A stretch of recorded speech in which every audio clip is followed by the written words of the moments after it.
Today's Jobs and Skills Summit opened with a focus on women, the first in a series of roundtables, forums and panels centred around achieving equal pay and opportunity for the female workforce. Among the speakers was independent member for Goldstone Zoe Daniel, who has a particular focus on childcare, tackling the gender pay gap and improving flexibility for women in the workplace. Here's a little of what she had to say. Enough of paying lip service to equality and safety for women. Today, as Kate said, provides optimism.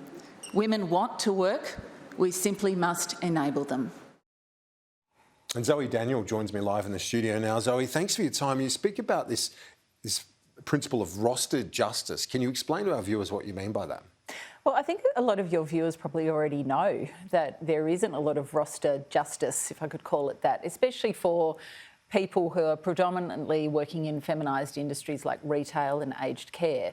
In many cases, there is fragmented shifts being offered by employers. So people who work for a supermarket, for example, getting 3 hours a day over a 5-day week. So not enough hours to pay for childcare, for example. Anyone who did the sums would know that's not going to pay for a day of childcare. But also getting a call the night before, can you work tomorrow?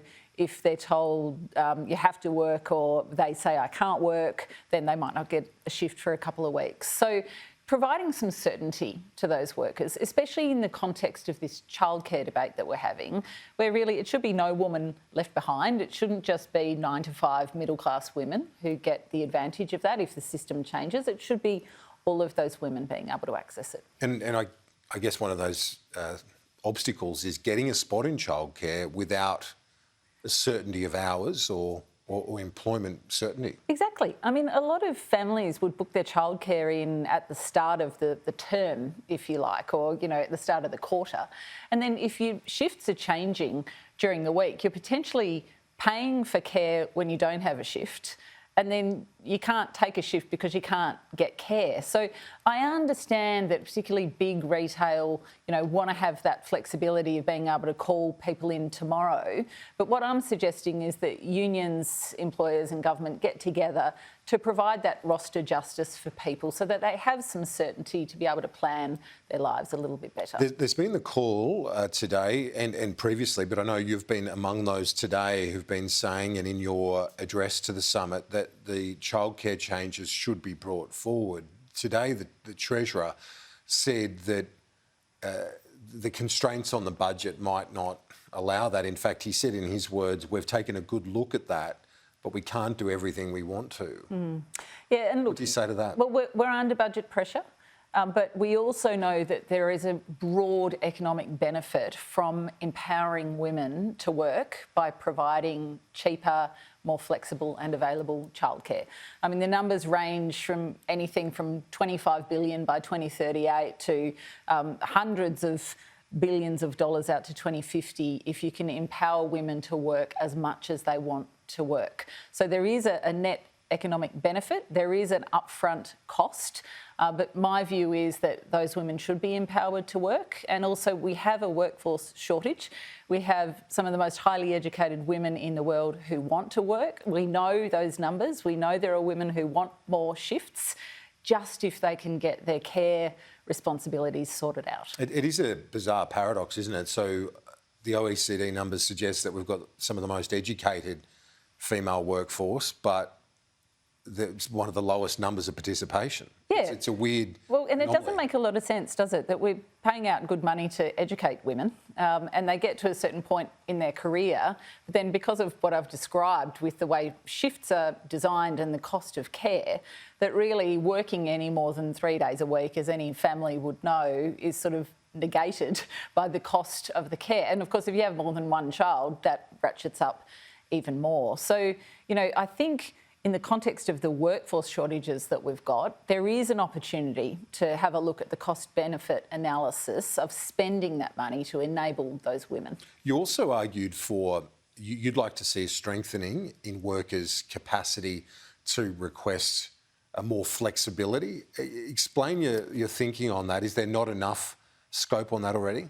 Well, so I've proposed a couple of amendments to the Fair Work Act. One is to do with strengthening a staff member's capability to ask for flexible working arrangements. In that situation, I'm thinking particularly of women who are caring potentially for children and elderly parents. So describe them as the sandwich generation, where they really are stretched. They want to work, but they need that flexibility. In the Act at the moment, there is a clause that allows them to ask for that.